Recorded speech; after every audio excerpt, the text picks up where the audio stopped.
హల్లెలూయా. దేవునికి స్తోత్రం. మేల్కొన్నారా? బాగున్నారా?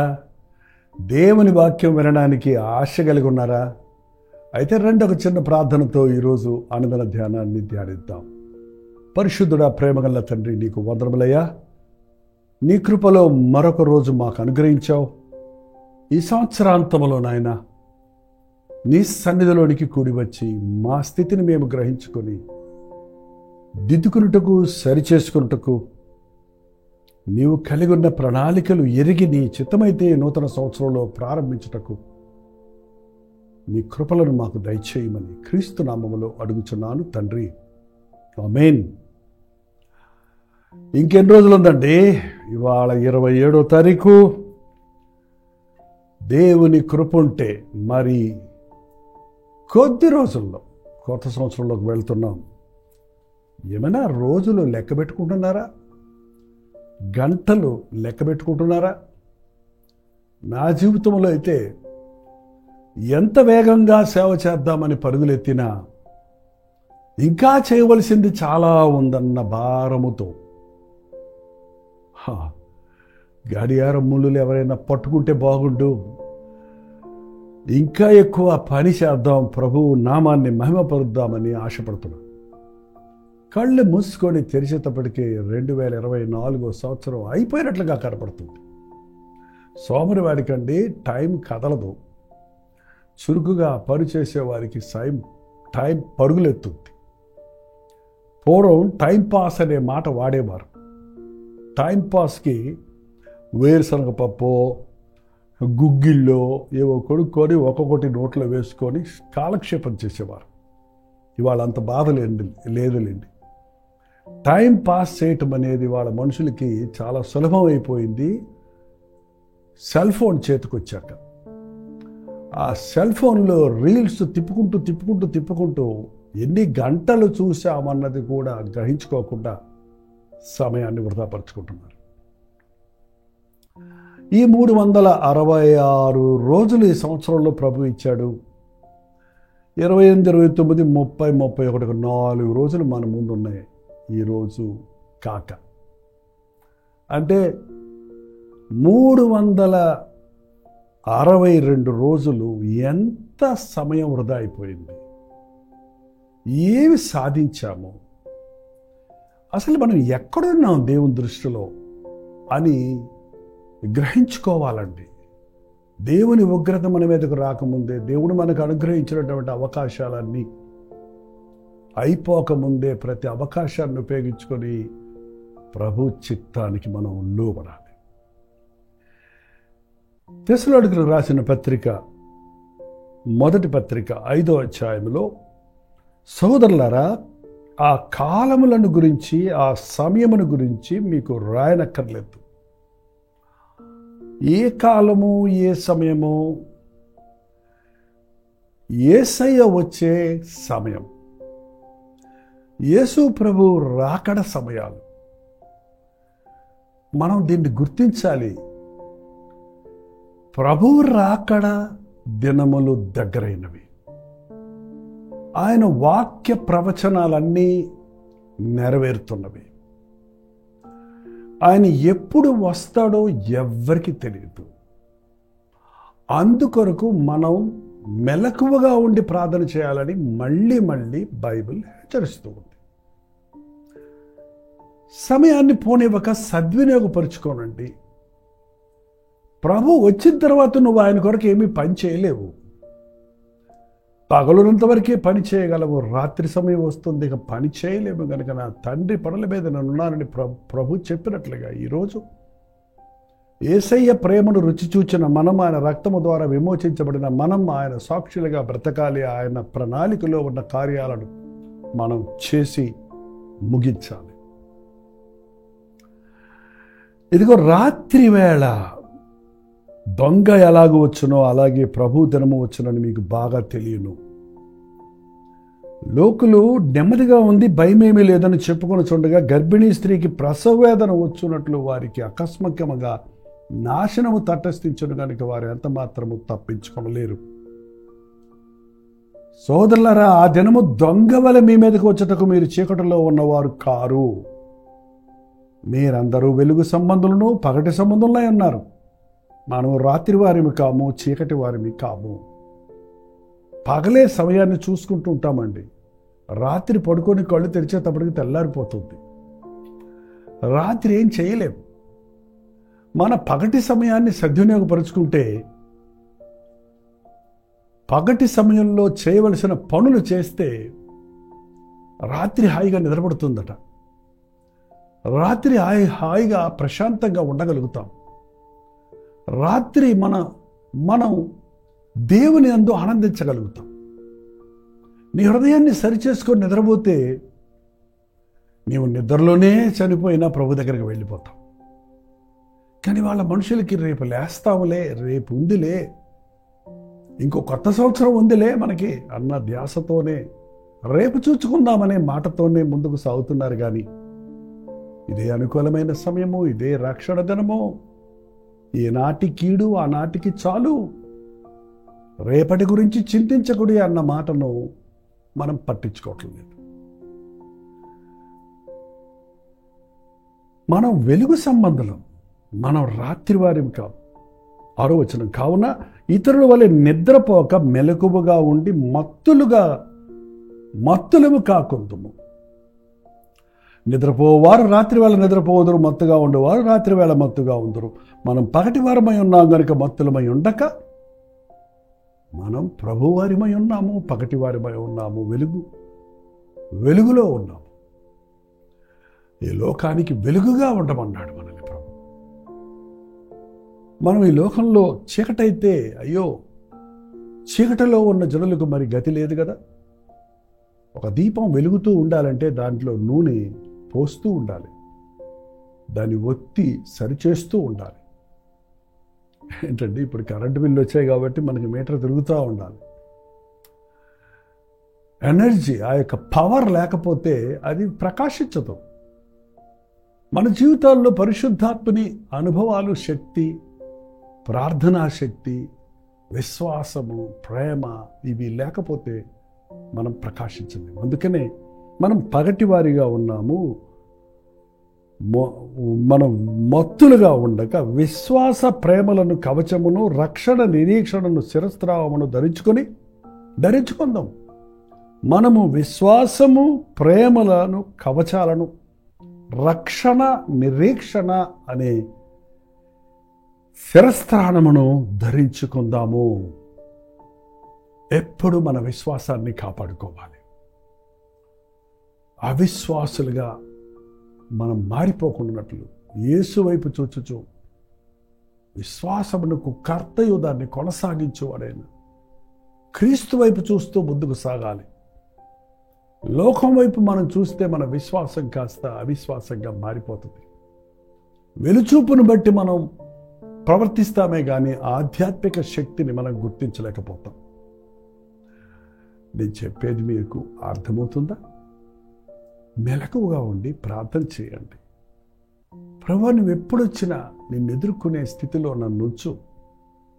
నీవు నాకు అప్పగించిన పనిని ముగించాను, నా బాధ్యతలు నెరవేర్చాను, నాకు ఇచ్చిన జీవితాన్ని నేను సద్వినియోగపరుచుకున్నాను, నా దేహాన్ని దేవాలయంగా కాపాడుకున్నాను, నీవిచ్చిన రక్షణ శిరస్త్రాణము ధరించి నీ సాక్షిగా నేను జీవించాను, నీ ప్రేమను కలిగి నీ ప్రేమను లోకానికి పంచాను అని సాక్ష్యం ఇచ్చేవారిగా మనం మెలకువగా ఉండి ప్రార్థించాలి. మత్తుగా ఉండేవాడు మోసపోతాడండి, నష్టపోతాడు, ఏమి సాధించలేడు. మత్తు విడిచిపెట్టాలి. విశ్వాసముతో అపవాదిని ఎదిరించాలి, శరీరాన్ని ఎదిరించాలి, లోకాశలను ఎదిరించాలి. విశ్వాస ప్రేమలను, రక్షణ స్థిరస్త్రావణ, రక్షణ నిరీక్షణను శిరస్త్రాణమును ధరించుకొందము. ఎందుకనగా మన ప్రభు అయిన యేసుక్రీస్తు ద్వారా రక్షణ పొందుటకే కానీ దేవుడు మనలను రక్షణ పొందుటకే మనలను దేవుడు నియమించను కానీ ఉగ్రత పాలగుటకు ఆయన నియమించలేదు. యేసయ్య జన్మించాడు అని క్రిస్మస్ పండగలో పాటలు పాడుకున్నాం, ఆటలు ఆడుకున్నాం, దేవుని గొప్పతనాన్ని గురించి అలంకరించుకున్నాం, ఆనందించాం, వండుకున్నాం, తిన్నాం, బాగానే ఉంది. ఎందుకు ఆయన జన్మించాడు ఈ లోకానికి? ఎందుకు వచ్చాడు ఆయన ఈ లోకంలోనికి? ఏంటి ఆయన హృదయ వాంఛ? ఏ ఒక్కడు నశించకూడదు, ప్రతి ఒక్కడు నాయందు విశ్వాసం ఉంచి, నాయందు నిరీక్షణ ఉంచి, నేనిచ్చు ఈ గొప్ప రక్షణ పొంది నా రాజ్య వారసులు అవ్వాలని. మీరు రక్షించబడ్డారా? మీకు విశ్వాసం ఉందా? మీలో క్రీస్తు ప్రేమ కనబడుతుందా? మీరు క్రీస్తు కొరకు సాక్షులుగా బ్రతుకుతూ చుట్టూన్న వారిని ప్రభు కొరకు సంపాదించగలుగుతున్నారా? ఏం సాధించారు ఈ సంవత్సరంలో? మీ సాక్ష్యం విని, మీ జీవితాన్ని చూచి, మీ మాటలు విని ఎంతమంది యేసు ప్రభువుని తమ రక్షకుడిగా అంగీకరించారు? ఎంతమంది నిరుత్సాహంలో నుండి, నిస్పృహతలో నుండి మళ్ళుకొని ప్రభు వైపు తిరగలిగారు? మనం వెలగాలి, ఇతరులను వెలిగించాలి. మనం మారాలి, ఇతరులను మార్చాలి.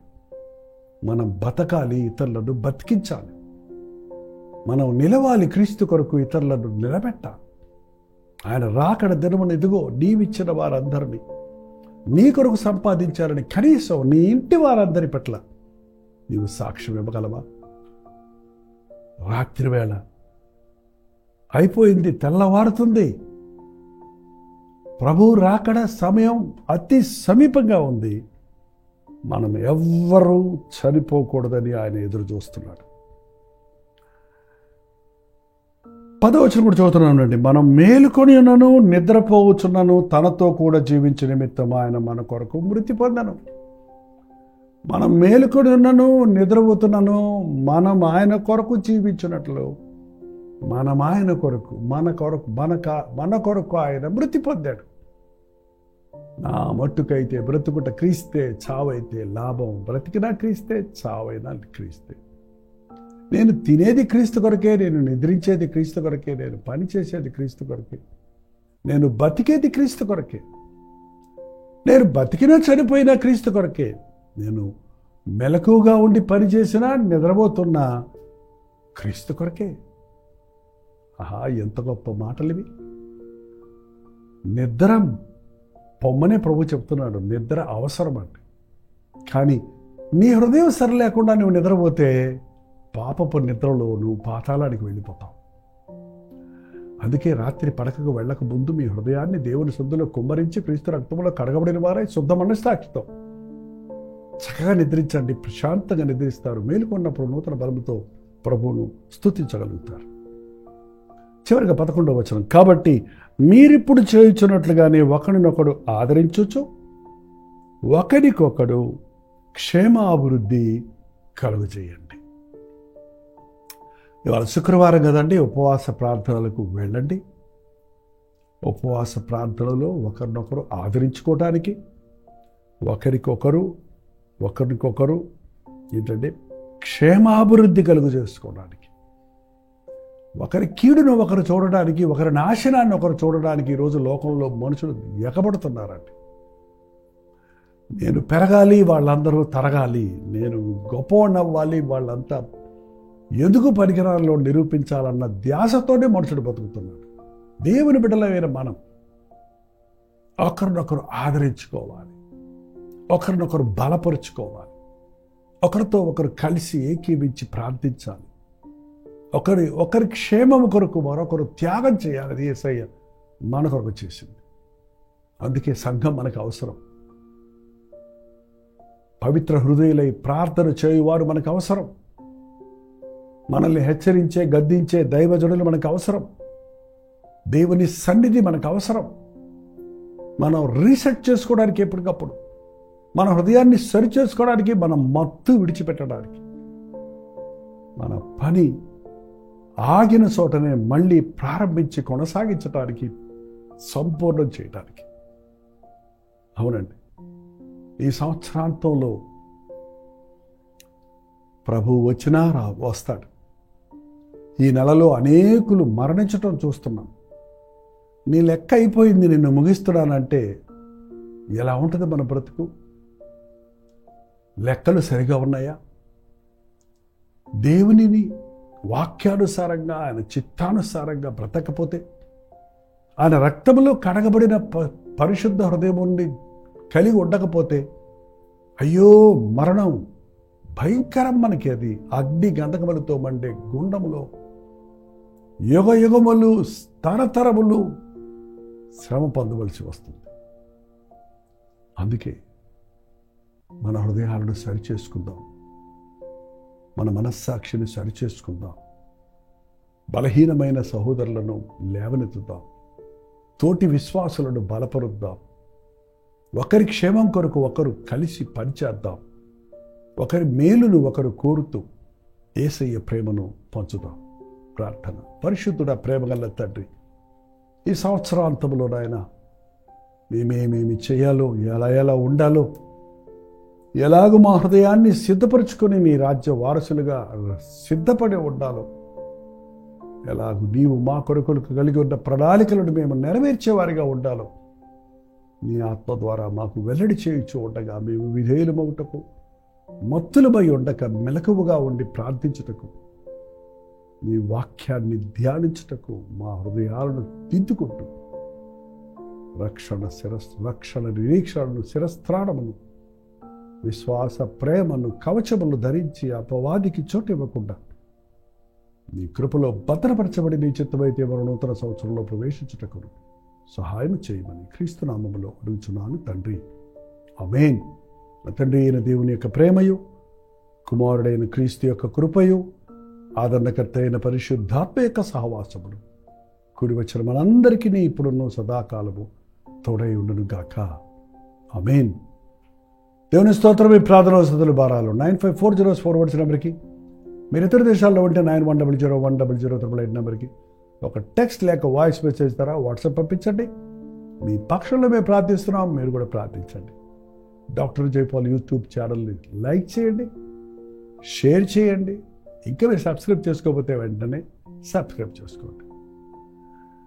రోజు దేవుని వాక్యం ద్వారా మిమ్మల్ని బలపరుస్తున్నాం, మీ యోగక్షేమాలు తెలుసుకోవాలని ఆశపడుతున్నాం.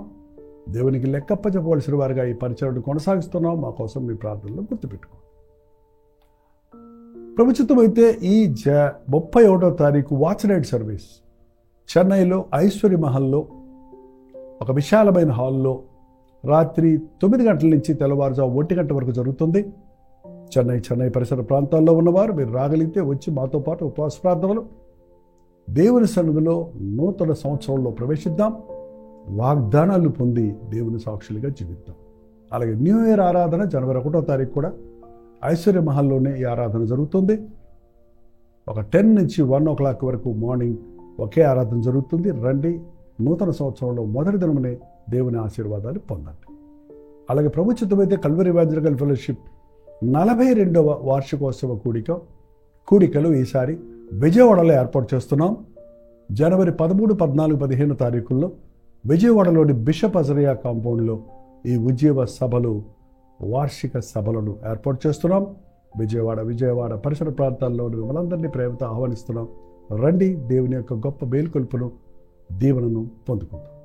ఉచితమైతే మధ్యాహ్నం 3 గంటలకు హెచ్చరిక, అలాగే రాత్రి 9 గంటలకు కల్వరి ప్రతి దూరంలో బలి కలుసుకుందాం. అంతవరకు దేవుని మహాకృప మీకు తోడైన గాక.